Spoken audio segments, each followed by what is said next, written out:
안녕하세요. 이정훈이라고 합니다. 오늘 이렇게 마이크라우드 펀딩의 사업 설명회에 초대해 주셔서 너무 감사드리고요.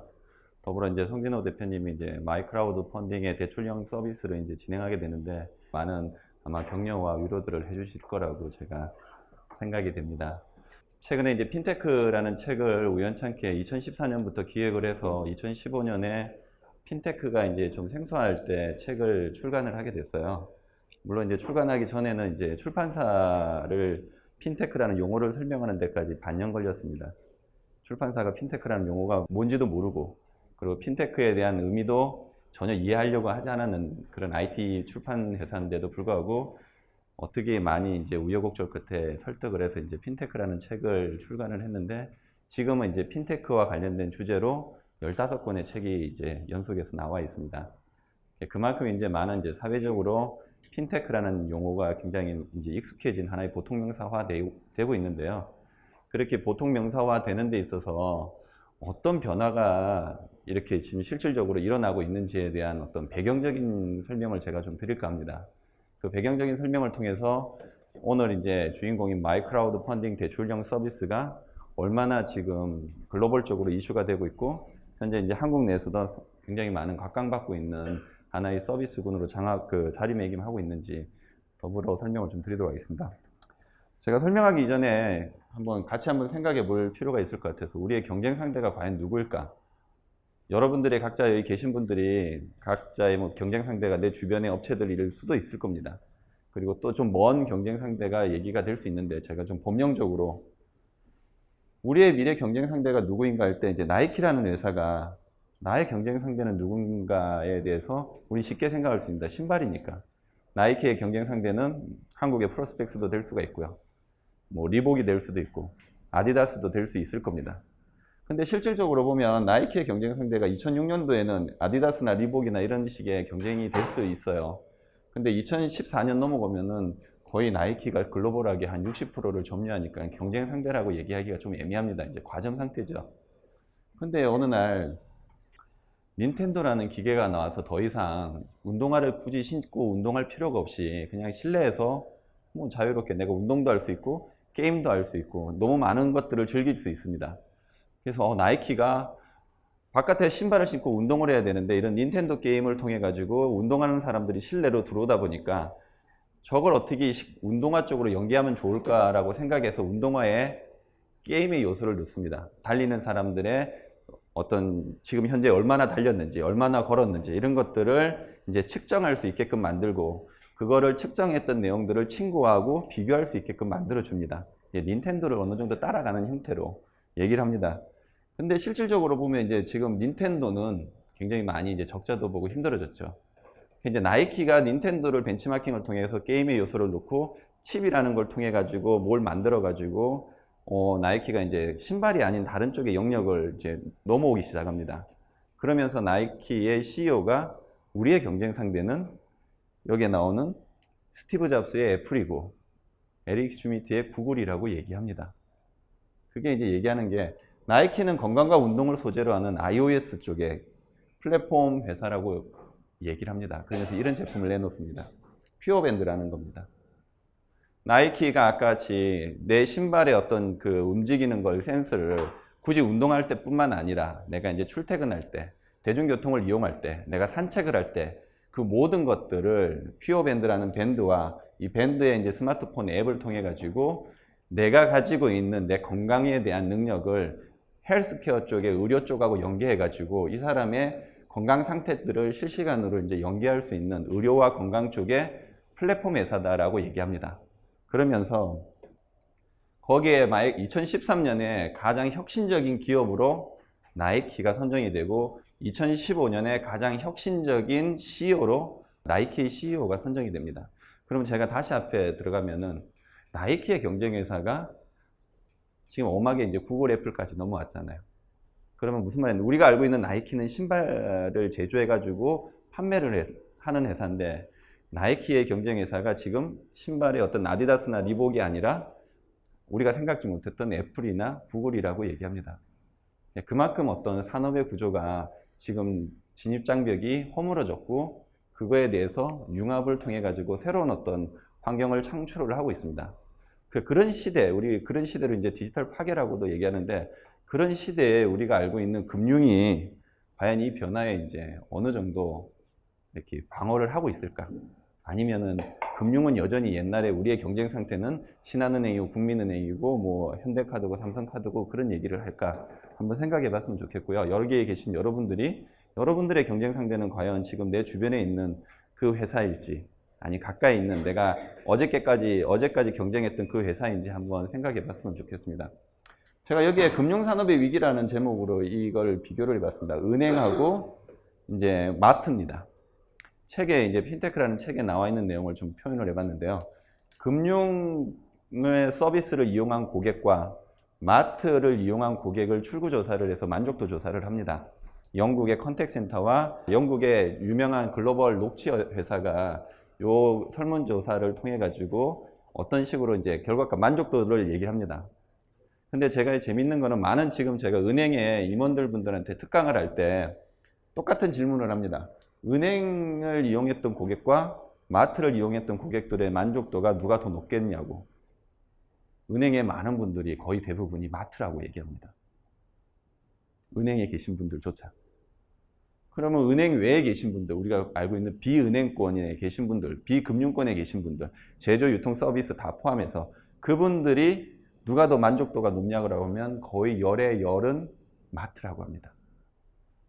근데 실질적으로 결과값을 보면은 이렇게 차이가 납니다. 66대 78 정도. 그럼 이런 차이가 왜 날까요?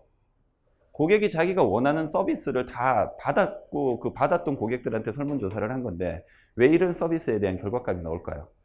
많이 이제 생각할 수 있습니다. 마트는 24시간 서비스를 언제든지 받을 수 있고 금융은 주어진 시간 내에 서비스를 끝내니까 내가 원하는 시간 내에 뭘 받을 수 없고 마트는 내가 들어가면 장바구니를 무겁게 양손을 쥘 수 있지만 금융은 왠지 속는 기분이 든다.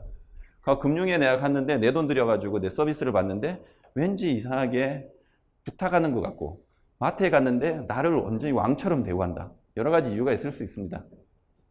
이런 얘기도 할 수 있습니다. 소비자들은 먹는 걸 더 좋아할 수도 있고 슈퍼마켓은 은행보다 서비스를 더 잘할 수도 있습니다. 그죠? 그런 얘기도 나옵니다. 근데 실질적으로 제가 이게 금융산업의 위기라고 표현하는 거는 이거의 가장 큰 차이는 과연 뭘까요? 이 12%의 어떤 설문조사의 결과값이 제가 금융산업의 위기라고 이렇게 명확하게 얘기했고 이걸 은행의 임원들한테 얘기해도 다 수긍을 합니다.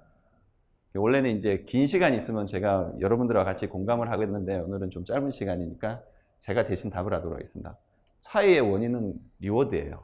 다르게 표현하면은 우리가 지금 마트의 어떤 서비스를 받는 고객의 전체 38%는 그 마트에서 감사의 표현을 받습니다.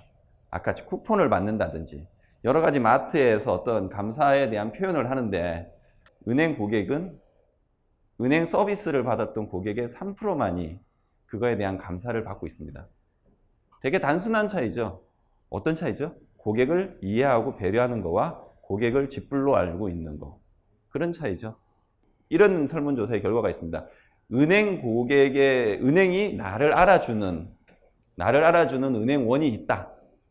근데 그 은행원이 다른 데로 간다면은 하는 질문이 있습니다. 그러면은 많은 고객이 은행원 따라갑니다. 거의 70%가.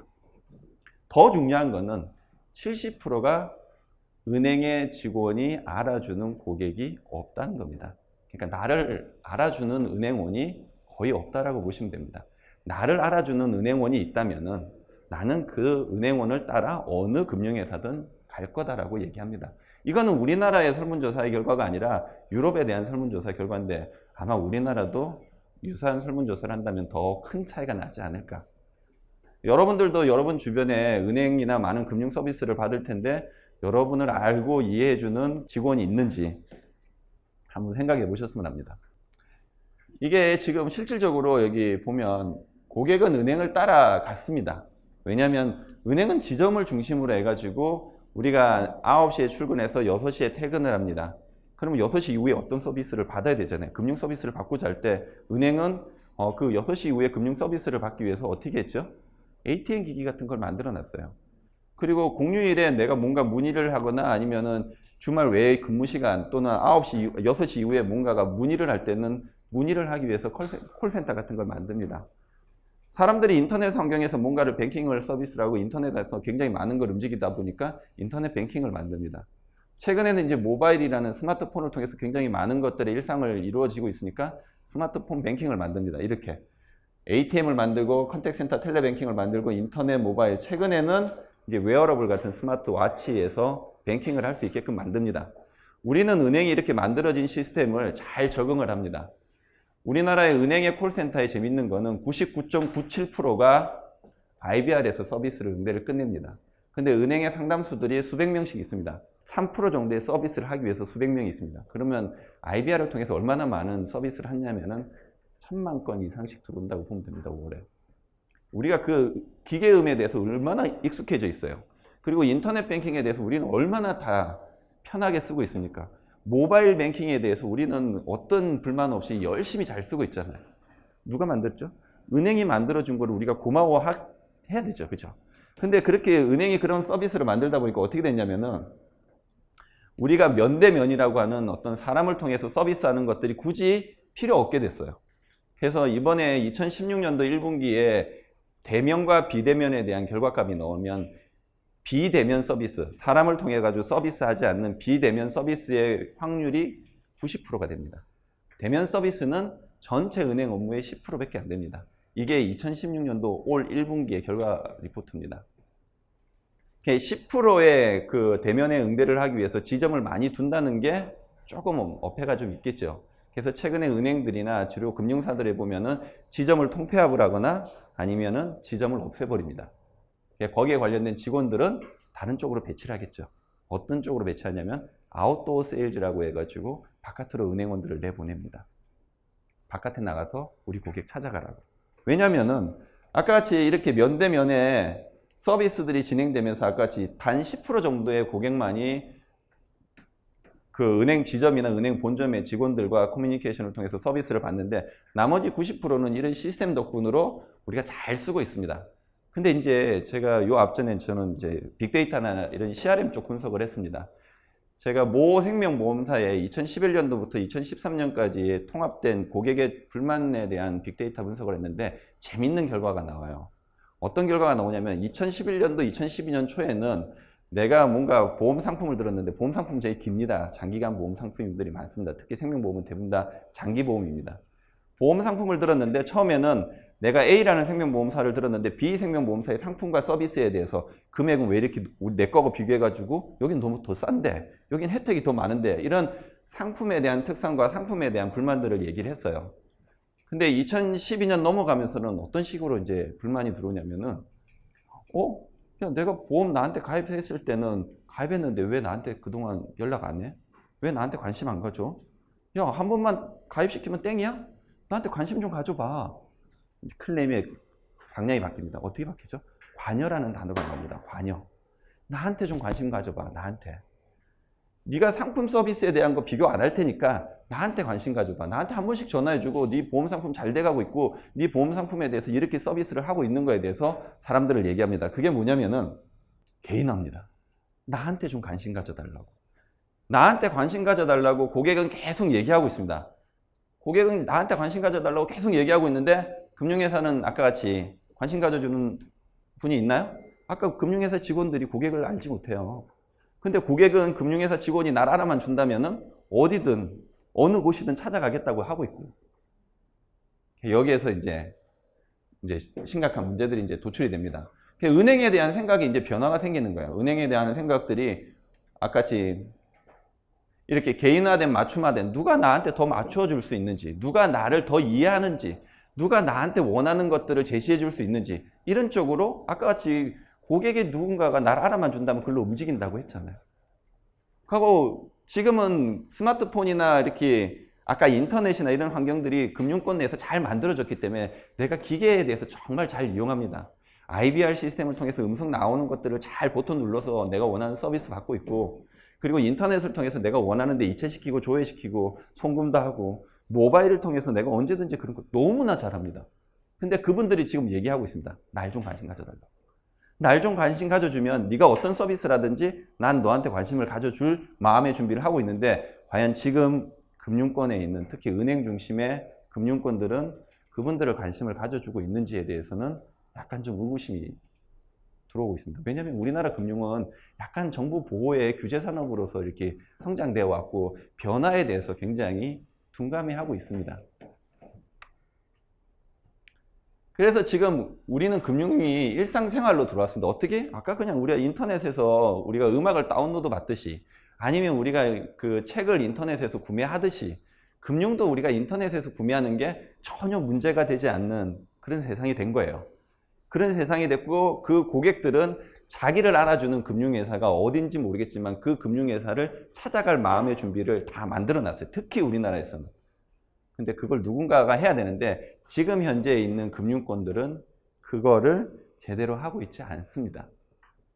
그래서 지금 그 금융의 디지털 파괴라고 해가지고 지금 글로벌 쪽에 이제 방향이 들어오는데 아까 이제 언번들링이라 해가지고 우리나라에 뿐만 아니라 글로벌 내에서는 아까 이제 오늘 마이크라우딩이 대출형 펀딩을 얘기했는데 글로벌 쪽에서 이 대출형 펀드가 굉장히 활성화되어 있습니다. 어떤 식으로? 아까 2005년에 조파가 영국에서 실질적으로 대출형의 서비스가 나오고 2007년에 이제 랜딩클럽이나 이런 미국에서 서비스가 나오면서 IPO까지 등록을 시켰습니다.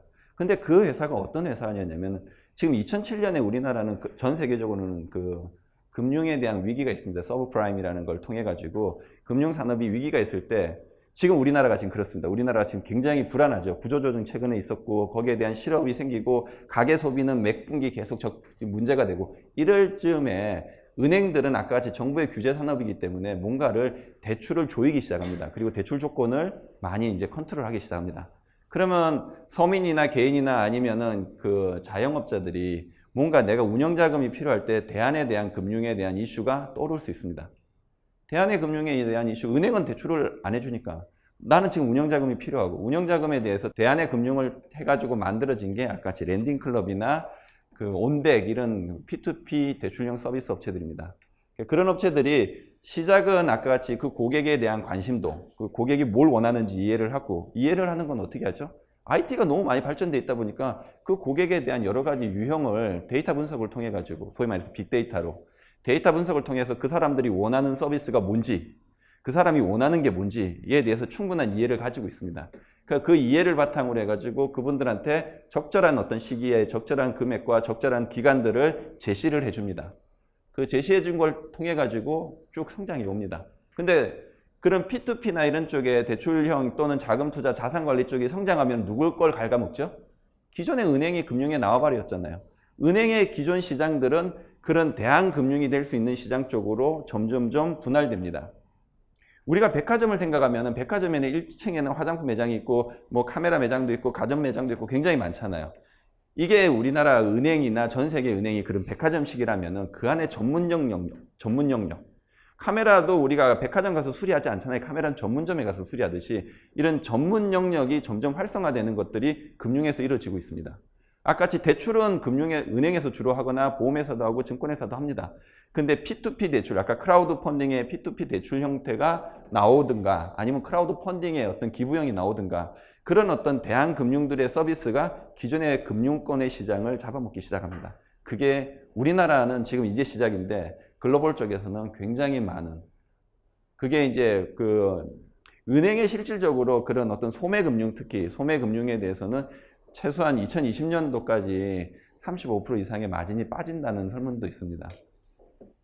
그런 걸 언번들링이라고 합니다. 결제, 대출, 외환송금, 자산관리, 주식, 중개, 크라우드 펀딩 이런 쪽의 서비스들이 기존에는 금융회사만 했었는데 이런 금융회사가 아닌 IT회사, 상거래회사, 그리고 제조회사 아니면 기타 관련된 포털회사 이런 들이 금융의 서비스 쪽으로 영역을 옮겨옵니다. 어떤 기반으로? 우리 고객이 얘기를 들어보니까 우리 고객은 이런 상품과 서비스를 원합니다라고 얘기하면서 더불어 이제 탈중개화 여기에 대해서 대표적으로 이제 뒷단에 이제 한 사례가 되는데 스타벅스라는 걸 얘기할 수 있습니다.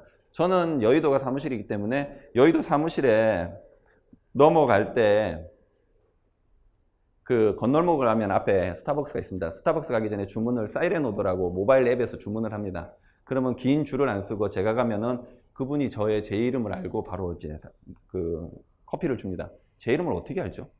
모바일 앱에 스타벅스에서 딱 들어가면은 그 안에 진동의 주파수를 가지고 그 주파수를 읽어드립니다. 읽어드려가지고 그 스타벅스 내에서는 내가 누군지에 대해서 이미 알고 거기에 대해서 중요한 내용을 바로 줍니다.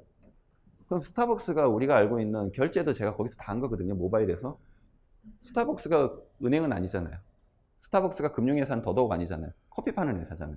근데 커피 파는 회사가 모바일 앱을 통해서 결제가 이루어집니다. 그 결제가 어느 정도냐면은 전 세계 글로벌 쪽에 조단입니다. 전체 스타벅스 매출의 25% 정도가 그런 형태의 모바일에서 결제가 이루어집니다. 알리바바 같은 회사는 상거래 업체입니다. 많은 쇼핑몰을 통해 가지고 있는데 알리바바 마윈이 그런 얘기를 합니다. 중국의 예금 금리, 우리가 예금을 저축해 가지고 금리를 받는 이자가 2%, 3%밖에 안 돼요. 근데 마윈이라는 회장이 이런 얘기를 합니다. 우리 예금을 하는 고객들한테 제가 6%의 이자 수익을 주겠습니다. 얼마나 좋아요. 마윈이 얘기했잖아요. 알리바바의 회장이. 수많은 고객 중국 사람들이 마윈에 투자를 합니다. 마윈이 마술가도 아니고 어떻게 2%짜리 예금 금리를 6%를 줄 수 있을까요? 마윈은 자기네 쇼핑몰을 운영하잖아요.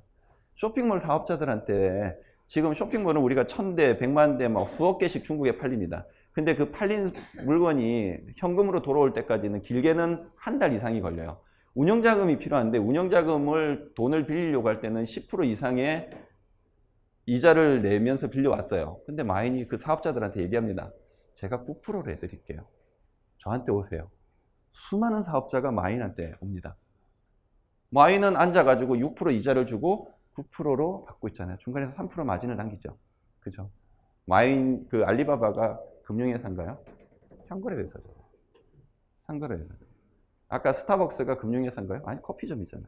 근데 그런 회사들이 금융의 시장으로 들어옵니다. 그게 이제 알리바바, 스타벅스, 이제 소파이라는 회사는 되게 재밌습니다. 스탠퍼드 대학생 졸업생들이 스탠퍼드는 굉장히 유명한 회사잖아요. 유명한 그 대학교잖아요. 스탠퍼드 졸업생들이 보니까 새로 입학을 하는 신입생들이 보니까 되게 등록금이 비싼 거예요. 근데 미국의 연방금리 우리 장학재단 같은 데에서 대출을 받으려고 했는데 뭐 5%, 26% 이렇게 되는가 봐요. 너무 비싼 금리를 주고 있는 거예요. 그래서 이 소파이라는 회사의 그 대표가 스탠퍼드 졸업생들을 이렇게 쭉 모아가지고 우리 개처럼 야, 우리 신입생들한테 우리가 대출해 주자. 우리가 대출해 주는데 연방금리가 만약 6%면 우리는 5%를 해주자. 대신에 대출을 이렇게 빌린 사람은 지금 마이너스 금리잖아요. 거기는 내가 너한테 3% 줄게.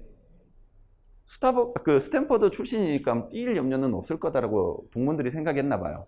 그래서 돈을 모읍니다.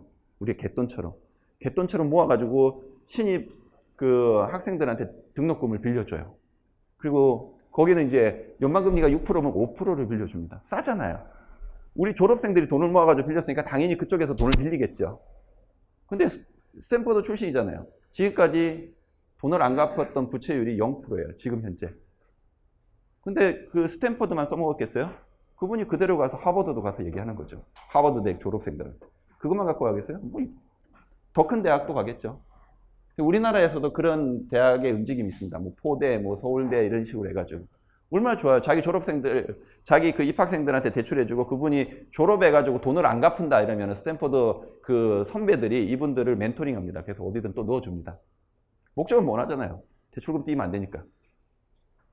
근데 소파이라는 회사는 아까같이 우리 개라고 생각하잖아요. 금융회사 아니잖아요.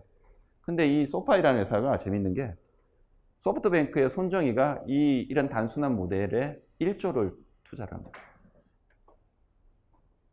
1조가 어느 정도냐면 우리가 손정희가 쿠팡에 투자했던 금액과 같은 금액입니다. 이런 단순한 P2P 모델이 미국의 그 은행의 그 랭킹을 매기면 26위까지 올라갑니다. 이런 게 우리가 알고 있는 그 지금 보면 알리바바, 스타벅스, 소파이 같은 이런 회사들은 금융회사가 아니에요. 금융회사가 아닌데 지금 금융과 관련된 서비스를 합니다. 그러면 기존에 금융 서비스를 했던 회사들은 어떻게 되죠? 망하거나 이런 업체하고 손을 잡거나 아니면은 이 회사를 사버리면 되죠. 지금 미국에서 그렇게 하고 있습니다. 망하거나 제휴를 하거나 이런 업체를 비싼 돈 주고 인수를 합니다. 그래서 미래은행을 얘기할 때 우리는 이런 얘기를 합니다. 미래은행은 고객의 니즈를 예측하고 프로세스를 아주 쉽고 간단하게 하고, 아까 우리 설문조사 아까 할 때 볼 때 굉장히 쉽고 간단하고 바로 피드백이 나오잖아요. 그럼 우리 다 이해하잖아요. 고객의 돈을 전략해주고, 고객의 시간과 프라이버시를 당연히 존중해주고, 신뢰를 줄 수 있는 브랜드를 만드는 기업이지 은행이 아닙니다. 이게 되게 심각한 얘기입니다. 이런 거를 은행에 계신 임원들한테 얘기하면 굉장히 짜증냅니다. 왜냐하면 대놓고 얘기할 수 있죠. 미래의 경쟁회사는 카카오가 되고 네이버가 되지, 아니면 구글, 애플이 될 수 있고 삼성전자가 될 수 있다는 거 본인도 압니다. 근데 이길 자신 있느냐? 못 이긴다고 생각해요. 왜냐하면 고객을 알아봐 주지 않았으니까 그동안. 고객에 대해서 별로 관심이 없었는데, 이런 기업들은 어떻죠? 아까 같이 네이버, 카카오, 구글, 그리고 최근에 애플 뭐 이런 회사들은 어떻죠? 고객이 어떤 생각을 하고 있는지, 고객이 뭘 관심 있어 하는지, 고객이 어떤 걸 지금 원하고 있는지를 실시간적으로 계속 파악하고 있거든요. 그걸 기반으로 우리 고객이 원하는 상품, 우리 고객이 원하는 서비스들을 만들어서 즉시의 타이밍에 맞춰서 제시를 합니다. 그런 기업을 어떻게 이겨요? 왜냐하면 이제 고객의 결제 경험을 차지하는 기업이 은행만이 있는 세상이 이제 아니게 된 거죠. 지금 마이 크라우드 펀딩이 보면 은행인가요? 아니잖아요.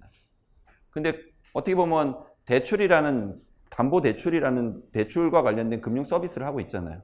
근데 그 금융 서비스라는 게 마이 크라우드 펀딩이 그럼 나중에 금융권하고 경쟁할 때 경쟁력이 있을까요? 없을까요? 할 때 고민이 되죠.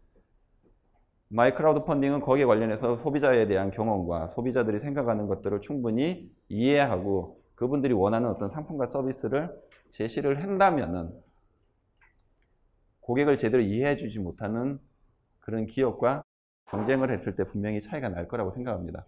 그래서 고객을 알아주는 기업이 미래은행이 된다 해가지고 자기를 알아주고 언제 어디서나 복잡한 절차는 간단하게 하고 나의 문제를 정확하게 알아주고 인간적인 대화를 해주고 단전 없는 대화를 하고 거기에 맞춰서 신속하게 피드백을 제시할 수 있는 브랜드를 가지고 있는 기업들이 미래은행이 될 수 있습니다. 그래서 오늘 여러분들이 이 자리에 참석해가지고 굉장히 많은 얘기를 들을 건데 오늘 여기에 있는 마이 크라우드 펀딩이 미래의 여러분들의 은행이 될 수도 있을 거라고 생각해 볼 수 있습니다. 여기까지 제가 오늘 짧게 준비했던 강의의 끝입니다. 감사합니다.